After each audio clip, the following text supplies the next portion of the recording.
Jadi halo semuanya, pada video kali ini kita akan membahas dampak perubahan iklim yang merupakan lanjutan dari materi sebelumnya, yaitu penyebab dari perubahan iklim. Sebelum kita membahas materi ini, kita review sedikit dulu ya materi tentang penyebab perubahan iklim. Jadi perubahan iklim itu disebabkan oleh 3, yaitu ada pemanasan global, lalu ada kerusakan lapisan ozon, dan yang terakhir itu ada efek rumah kaca.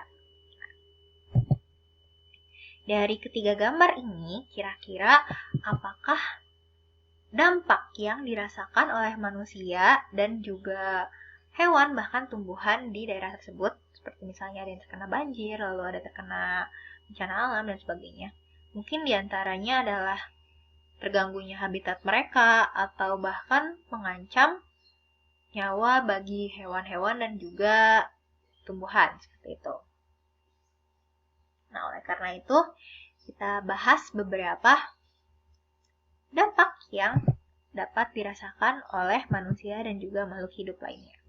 Jadi yang pertama itu mencairnya es di kutub utara dan kutub selatan. Nah, jadi es di kutub utara dan selatan itu mencair akibat dari menghangatnya suhu di permukaan bumi.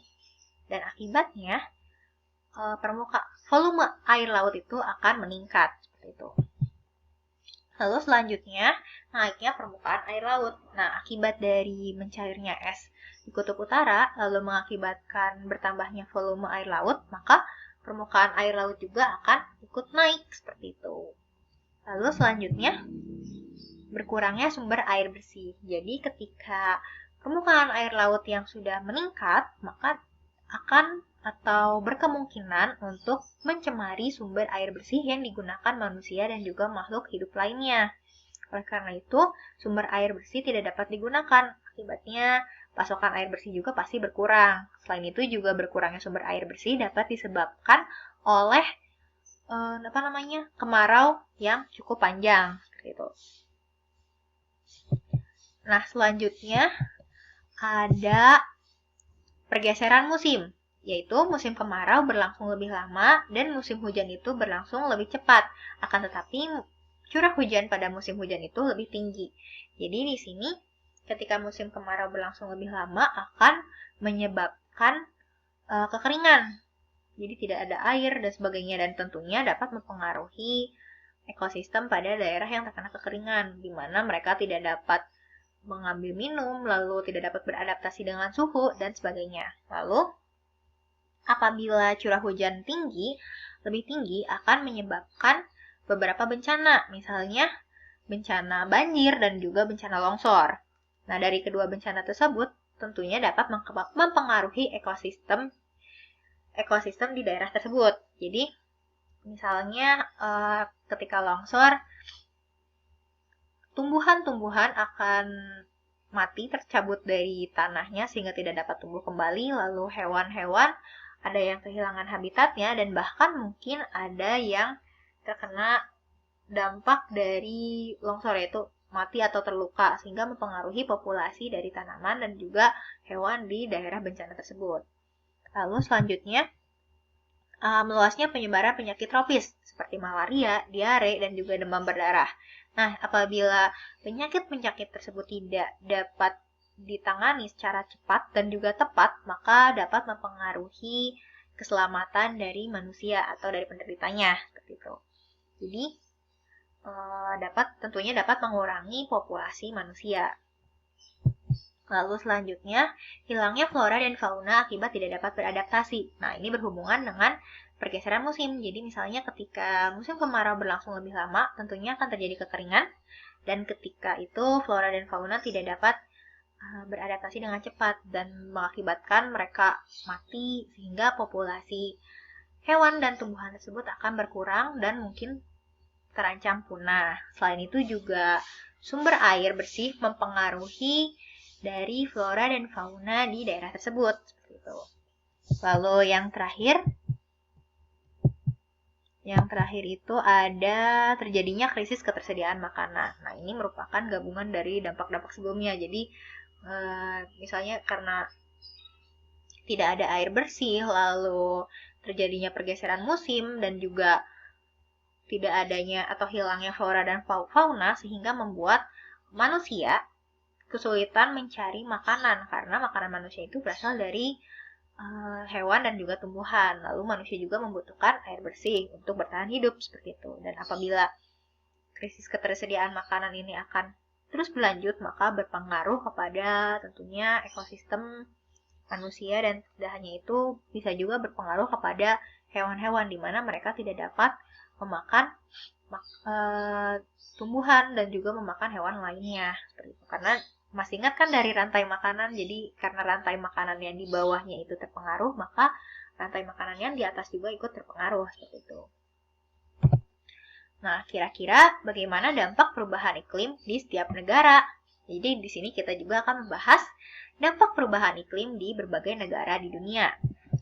Jadi yang pertama itu ada Eropa. Nah, jadi di bagian utara Eropa itu terjadi musim kemarau berkepanjangan sehingga menyebabkan suhu pada musim panas itu lebih panas dibanding tahun-tahun sebelumnya. Seperti itu.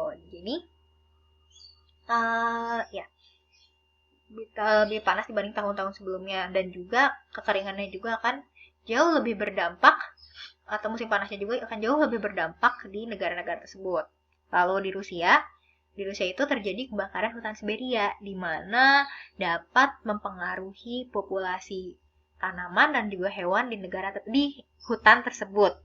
Jadi akibat dari kebakaran hutan mungkin ada tumbuhan dan hewan yang mati sehingga populasi berkurang, kemudian juga dapat mempengaruhi kegiatan atau aktivitas manusia dan juga dapat menimbulkan kerugian materi bagi manusia. Lalu selanjutnya di benua Amerika. Jadi pertama di Amerika Serikat. Jadi di Amerika Serikat itu terjadi banjir di bagian tengah dan selatan, serta terjadinya kebakaran hutan di California. Nah, kedua peristiwa ini merupakan salah satu dampak dari pergeseran musim. Kita review sedikit lagi ya. Jadi di mana musim kemarau itu jauh lebih panjang sehingga menyebabkan kebakaran hutan, dan curah hujannya cukup tinggi sehingga menimbulkan banjir seperti itu. Dan tentunya kedua bencana tersebut dapat mengganggu ekosistem di daerah bencana, seperti berkurangnya populasi, terganggunya rantai makanan, dan sebagainya. Lalu selanjutnya ada Argentina. Jadi di Argentina terjadinya banjir di Pampas yang disebabkan oleh curah hujan yang tinggi. Akibatnya banjir itu menyapu biji-bijian. Nah, biji-bijian di sini berguna untuk memasok makanan agar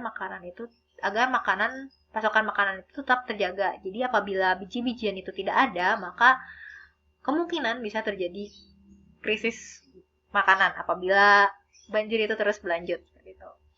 Lalu di Meksiko terjadinya kebakaran hutan di dekat Mexico City dan mengakibatkan udara tercemar. Nah, jadi jelas ya, kebakaran hutan itu tentunya dapat mempengaruhi ekosistem di hutan tersebut karena mengurangi populasi, lalu menghancurkan habitat dan mengganggu rantai makanan dan sebagainya. Selain itu juga dapat memberikan gangguan kepada manusia, yaitu udara tercemar. Lalu yang terakhir itu di Brazil terjadinya banjir dan kekeringan sehingga mempengaruhi pertanian dan pasokan air. Nah, ini juga sama merupakan contoh dari pergeseran musim.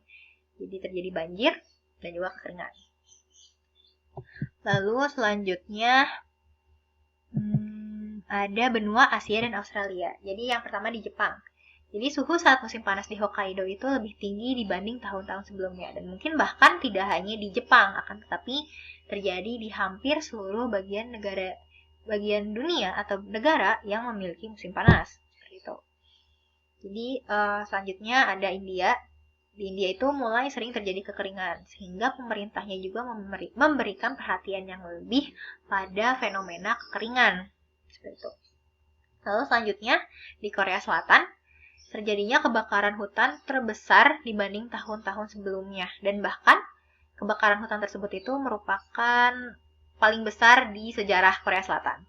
Nah, tentu kebakaran hutan juga akan mengganggu ekosistem hutan karena dapat mempengaruhi populasi, lalu mempengaruhi rantai makanan, menghilangkan habitat, dan sebagainya. Lalu selanjutnya di Indonesia. Jadi di Indonesia itu selain terjadinya kebakaran hutan, jelas naiknya permukaan air laut di daerah Jakarta.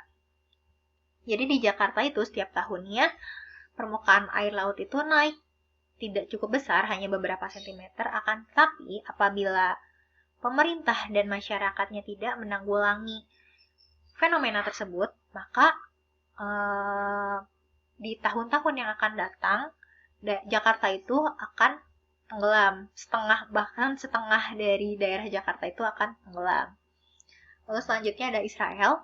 Israel itu di sana terjadi penyusutan laut mati secara signifikan. Jadi ketika musim panas terjadi cukup panjang, maka proses penguapan akan terjadi. Maka laut mati juga akan menyusut seperti itu. Lalu di Australia yang terakhir, jadi saat musim panas, cuaca lebih panas dibanding sebelumnya. Jadi sama seperti di Jepang. Jadi ketika musim panas terjadi lebih panjang dan lebih panas dibanding sebelumnya, itu akan berpotensi terjadi kekeringan dan bahkan kebakaran hutan.